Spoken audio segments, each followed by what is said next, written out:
Ayer los cristianos comenzamos a recordar lo que se conoce como Semana Santa.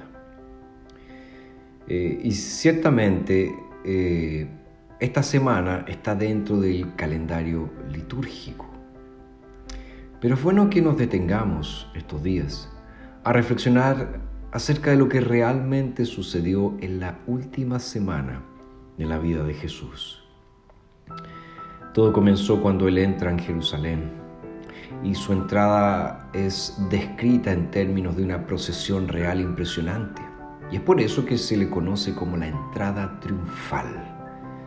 Jesús entra como el rey en Jerusalén, demostrando su dominio, demostrando su humildad.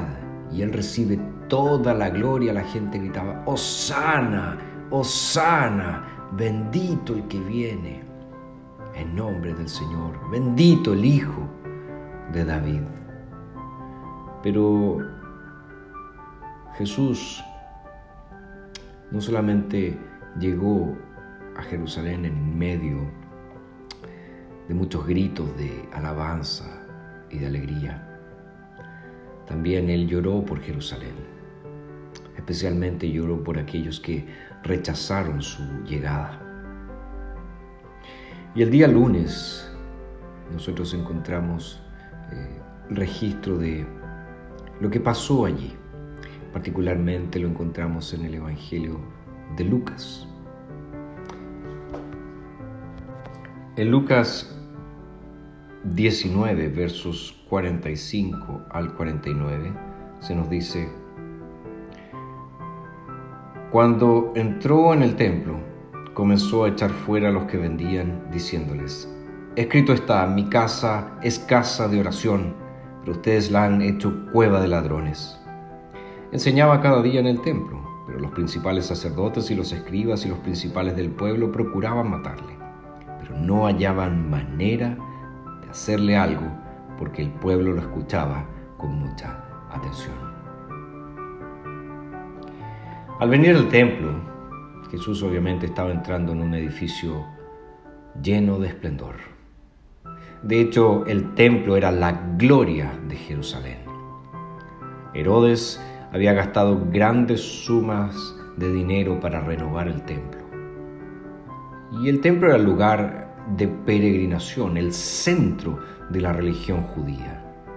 Se entendía que era el lugar donde Dios moraba en la tierra. Era el lugar entonces donde Dios había prometido encontrarse con su pueblo. Podríamos decir, era la casa de Dios. Sin embargo, se nos dice que se había convertido en un lugar de corrupción religiosa.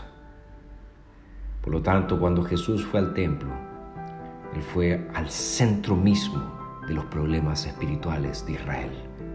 Y lo que allí vio lo estremeció profundamente.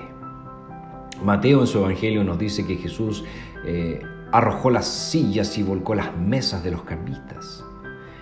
Marcos nos dice también que Jesús no consentía que nadie cruzara por el templo llevando utensilio alguno. Y Lucas, como acabamos de leer, nos dice que comenzó a echar fuera a los que vendían. Pero esto es una demostración de ira santa. El verbo utilizado por Lucas para expulsar también se usa en otros lugares en el Evangelio para referirse a la expulsión de los demonios. Por lo tanto, Jesús estaba allí para limpiar, para purificar el templo de toda inmundicia. ¿Qué fue lo que hizo enojar tanto a Jesús? Obviamente su indignación tenía que ver con la comercialización. Se aproximaba la Pascua. Había cientos de peregrinos y todos ellos necesitaban animales inmaculados para ofrecerlos como sacrificio. Y también todos necesitaban pagar el shekel, una cantidad de dinero, un impuesto especial para el templo. Por lo tanto, el templo era un lugar para recaudar dinero. Se había transformado en un lugar de recaudación de dinero, y esto hizo enfurecer a Jesús. Él odiaba ver la casa de su padre convertida en un mercado. Él odió ver la comercialización de la religión. Y sucede exactamente lo mismo hoy, cuando el ministerio se realiza por dinero. Es obvio que se necesita dinero para hacer ciertos tipos de ministerio. Y hay formas piadosas en que nosotros podemos buscar el apoyo financiero para la obra cristiana. Pero Cristo no es una mercancía. Su evangelio no está a la venta.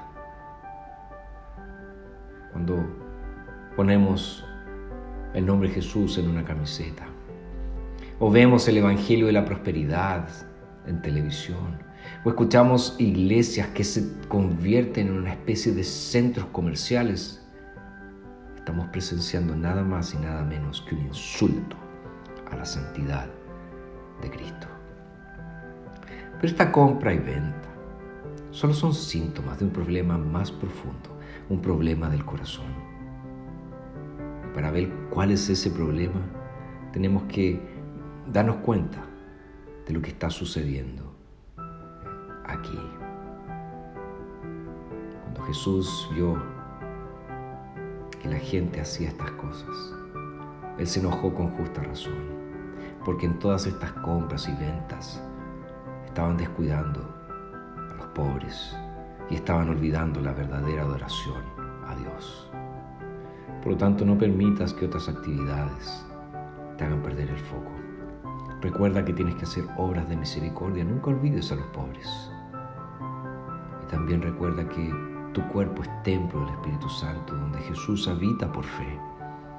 Asegúrate entonces de hacer de ese templo una casa de oración, para que no se convierta en cueva de ladrones.